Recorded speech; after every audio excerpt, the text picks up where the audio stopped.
Hey everybody, Erin here with special guest Nick Pino, author of the Non-Tinfoil Guide to EMFs, which is a really awesome guide if you want to dive in and understand why we need to be aware of EMFs and then more importantly what to do about them. So welcome Nick, thanks for coming on to chat with us today. Thanks, Aaron. I'm glad to be back. Yeah, last time we talked a little bit about cell phone usage and how to mitigate the dangers of that. We didn't get really in deep about how EMFs play into causing headaches for some people.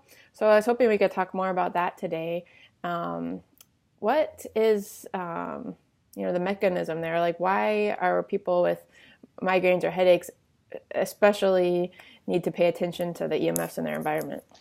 Yeah, there's a lot of mechanisms that can explain that, but the main one that is the most prevalent since 2013 is a guy named Martin Pall, Pall. He's looking at something in the cells that is disrupted by these Wi-Fi signals or cell phones or Bluetooth, any kind of man-made EMFs that are emitted by your devices.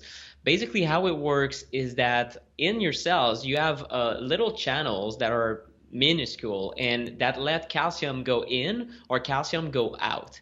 And what happens is that on these channels, so we zoom even deeper inside the cell, right? We have sensors that open or close the door, and these are called voltage gated calcium channels. So these receptors are very sensitive to voltage, to electricity. So EMFs in the air, although you cannot see them, you don't see the signal, it has an electrical charge because electromagnetic fields, it's both electric and magnetic. So it kind of disrupts this little door and it stays open for up to a few hours after a few minutes of cell phone exposure, for example. So what this does is that the calcium keeps flowing in, flowing in, flowing in, and then there's a lot of stuff that happens in the cell. But the short story is that it's all over the place because it's not supposed to have all this calcium inside. So the cell tries to do its best to mitigate it, but overall, when you disrupt these cells and you form a cell wall, let's say the blood-brain barrier, right? You have a cell phone right here, and around your blood, around your brain is a blood-brain barrier. So it's a really thin membrane that protects your brain. The role of this membrane is to let the good stuff in, for example, nutrients that need to get into the brain, and then the bad stuff, it needs to stay out. So viruses, heavy metals, pollution, and this is the one proof of the strength of this barrier normally is that chemotherapy, when you inject it in the blood, it doesn't get into the brain very easily, right? So what researchers are doing is using certain kinds of EMFs to do something called electrochemotherapy. So they will have pulses of electricity, electric fields, sometimes microwave radiation, magnetic fields, different combinations. It's not like a cell phone, but this will increase the porosity Actually, of improve it. Yeah. Yes, the blood-brain barrier. In that case, you want to open it because you want the chemotherapy to get into the brain, and it's very successful at taking this chemotherapy and putting it inside the brain. Now, when you're using a cell phone, there's a lot of studies that show that the blood-brain barrier starts to be opened a little bit more, starts to be more leaky. Let's put it this way. It's not a good word, but it's kind of scary. Like the leaky gut thing. Yeah, it's not The leaky leaking per gut se, thing. but it's like things are going where they shouldn't go. Exactly. So you see, for example, in one study, there were thyroid markers outside the brain, leaching outside of the brain when they should be staying inside. So neurotransmitter loss, so what is causing headaches could be a lot of things. So first, it could be toxins coming in. It could also be there's a major effect on the glutamate receptors in the brain that regulate addiction, among other things. But and then neurotransmitter levels. So the neurotransmitter levels will go haywire, and then headaches can be triggered this way. It can also be the inflammation that is caused because inside the cell, when there's too much calcium, it also downstream creates too much nitrite inside the cell, and then it creates something. It's a strong oxidant called peroxynitrite.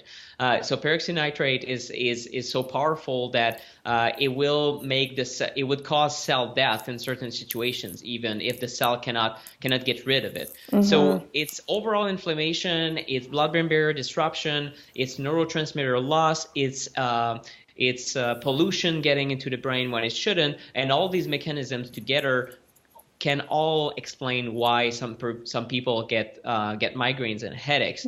And that is even if you don't use your cell phone. Let's say you say, well, I don't use a cell phone, and I know that.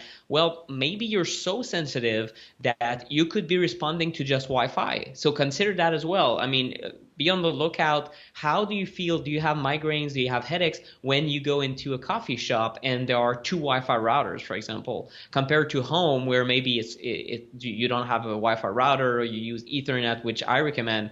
Yeah. But or look how you feel if you turn off the Wi-Fi router at home when you don't need it. Maybe Sometimes we have to go pretty far away to get out of it. Like living in a city like Seattle, I think it's well, everywhere. Even if I turn it off in my house, the neighbors have it. But last weekend I went over to like a smaller town. It was still like a yes, town. There's people there, but just I slept so much better. And I think that there part you of go. that might have been just the fact that there's less like that cityness, that constant Wi-Fi pollution and stuff like that, because Yes, well, you it's might have to definitely a go pretty contributor. far away Yeah. from home to actually find that.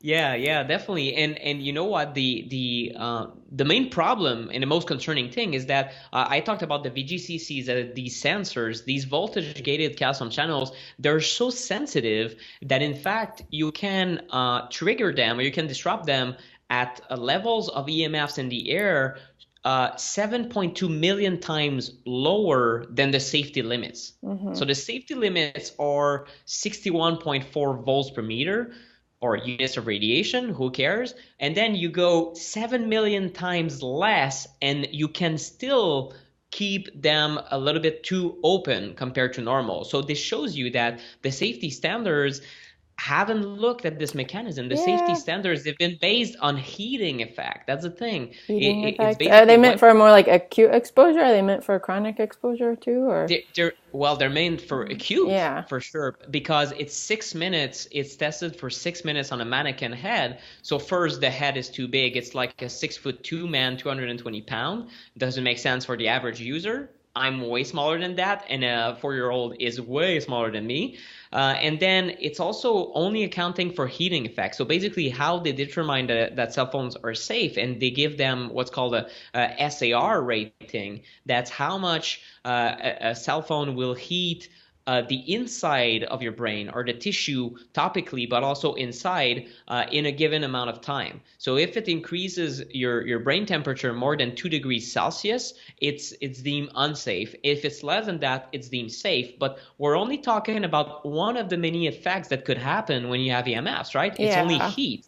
Heat can be a problem. Like, let's say if it increased 10 degrees, maybe your brain will boil or something. Like, this is bad, right? Yeah. So it doesn't do that, but it does other things That on haven't even a been small studied. scale that have not been studied or Like you, not enough. yeah. And this explains how it works. And skeptics are always, oh my God, this cannot happen. The signal is too low power. Well, look at the research. Look at Hmm. Martin Powell, 2013, 2016, 2017. So many studies that are coming out is just confirming this link. And now it explains why people have felt it for years. And they're Yeah. like, I don't know what's the mechanism. I just know I have a headache. Well, So to here you summarize, go. like it's not just holding Yeah. it to your head, just being exposed to it can increase the permeability you're talking about, which can let Yes. in toxins where they're not supposed to be. And then just mess up the cell signaling, not just in the brain, but in the whole body. And if that's off, then our body has to cope and is under more stress, and that can express as a headache or migraine for certain Definitely, people. Yeah. definitely. Okay. And That if makes I can sense. take, I can talk about another link because Yeah. a lot of people tell me, Nick, I follow your advice. I don't use my cell phone. I always use my cell phone with these wired headset. Hmm. I'm proud of it. But then I see them do that, and they will go down and look at their phone right next to their navel. Well, what are you doing now? You're doing the same problem, right? To your But gut. next to your gut, that is the second brain. So Yeah. next to your gut, we're talking about gut permeability and leaky gut. gut. And the research isn't clear on that. I have to stress that because I'm not making stuff up, but it's unclear. But the little indications that we have in research is that the bad bacteria get worse in your gut. The good bacteria, they will have stunt growth. And then, well, I mean, the neurotransmitter, it's like, is the brain here or is the brain there in your gut? Even researchers are kind of saying it is either the second Yeah. brain or even more important than your freaking brain. So it's disrupting another part of your body that you don't want to.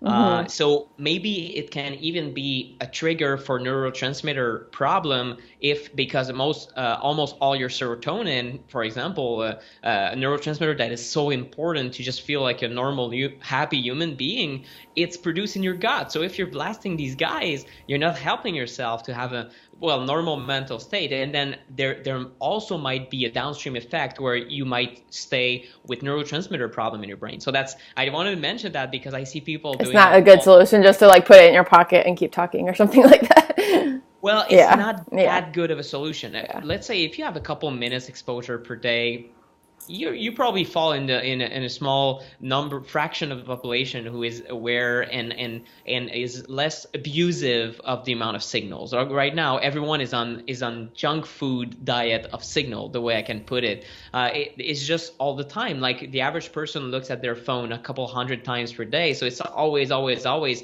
And when it's in the pocket, well, it keeps emitting too. So it's not only your fertility, but if it's in your bra, well, it's a problem for your breast. If it's in your shirt pocket, some people actually have reported getting arrhythmia from this, believe it or not. There've been clinical reports, and it's like, well, okay, well, the heart has electrical impulses. It's kind of logical, but still, it still sounds crazy to some people because they still believe the whole myth about Hmm. heating, and they're like, well, no, it shouldn't happen. Well, guess what? Like one thing, for example, that's completely crazy that I came across is 878 different studies that were in Russian have been translated by the German government. So that's a mouthful. But basically, what happened is that they made a huge report. It's the military that studied health effects of microwave radiation from radar range exposure. That is uh, radar operators and people that work in submarines and in military personnel. But it's essentially radar is the same thing as a cell phone. It's only a higher power in certain situations. And these guys have looked at low-level exposure over time. And after 10 years, the amount of symptoms that people were suffering is completely crazy. And this includes headaches, fatigue, infertility, skin issues, you name it, it's all there. But then I looked at the levels at which these effects were seen, 0.08 volts per meter. And when you look at the average room with Wi-Fi, I can guarantee it's above zero point 0.2, if not up to 1. Hmm. And when I was at a health conference in August, the levels were 1 volts per meter. So that's several times more than what has been proven by hundreds of studies making people sick over 10 years. So if you Yeah. live in a high environment, so this is like the thickness of the electrosmog, it will also impact your overall health. But then the headaches and everything you're trying to heal from, it will impact it in a big way. Yeah. So I mean, there's some simple things we can do right away, like watching the cell phone and everything like that. There's some things, bigger things you can do in your house or more drastic things. But another thing, like if you don't want to move off to the country or whatever, you're kind of living in the city, something that comes up a lot I see is like a grounding, either outside or like I invested some time ago in this grounding mat. But then I understand from your book that there's some like challenges with that or things to be aware of that's not always like an easy solution. So just getting a grounding mat or grounding sheets and plugging it in may not be as advertised. Yeah, well, Like the magic bullet. Yeah. it's more complicated than that. So the problem is that let's say the natural way to ground would be to go barefoot in nature. So walking by the beach, bathing in the sea, in the lake, walking in the forest and whatnot. If you're in Montreal right now, like me, well, it's almost It's a little like cold. freaking 0 Fahrenheit almost. It will go down to 0. It's just Siberian cold, not necessarily the easiest thing to do, but you could have some sort of grounding boots, and then in the snow, I guess it would do it. But I don't. But anyway, if you have natural leather, actually, it would ground you if you had like old school leather boots with, Leather I does, really? guess, Okay. yeah, yeah, it does. It does naturally conduct humidity, and it does conduct electricity. So I guess our ancestors were even in the snow were grounded, right? So Mm-hmm. it's just natural material that conducts it, but not a Rubber. plastic shoe or even just most shoe that we have. So that's a natural thing to ground, a natural way to ground, and I really recommend doing it on a day-to-day basis if you can. And a lot of people that are very sensitive to signals, they report feeling way better once they ground, and it has to do with how much electrons you dump out of your body, extra electrons, and there's an entire calming down of your nervous system once you're grounded for a while too. That's seen in research. Even normalization of blood glucose, pulse, nervous system. There's a lot of stuff that's happening. So it's very healing in general, the way I can put it simply.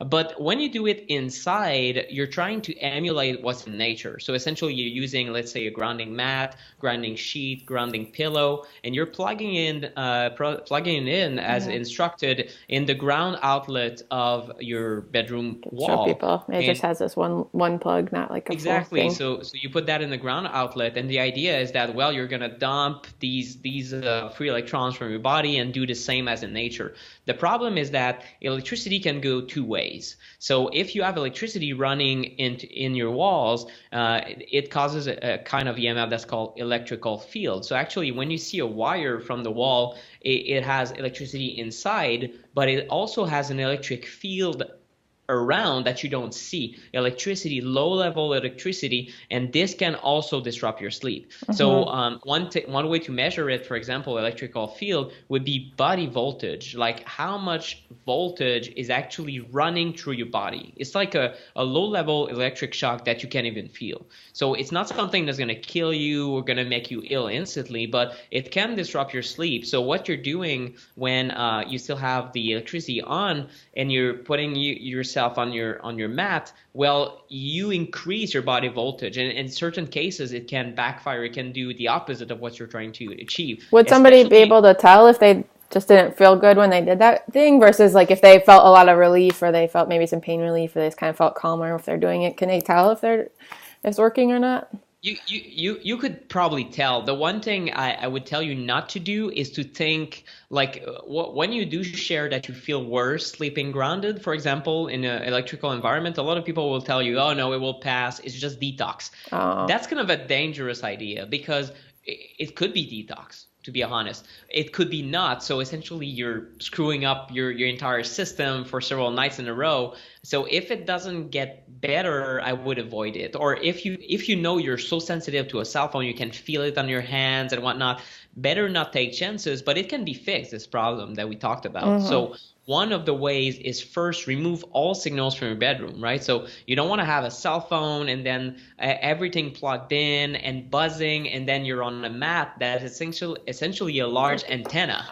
You Oh, don't want that because it will concentrate the signals. So if you remove all the sources first and then you turn off the circuit breaker to your bedroom and you don't have electricity in the uh-huh. wall anymore, now you've got another step of safety towards having something that looks a little bit more like nature. And in my book, I share a couple of other steps that are a little bit more advanced that can be even deeper. But if you just remove the devices, remove the signals, and remove the electricity, now we're getting onto something that's more intelligent because it has less chances of backfiring. Okay, awesome. Thank you for sharing that. Yeah, I mean, there's Worries. so much in this book, and I know we went kind of fast today, so I really encourage people to pick it up as a resource guide and kind of go step by step. You can't do everything this week, but like Yeah. maybe this is your New Year's resolution. You do this over the course of the year, like slowly kind of working through the different things to just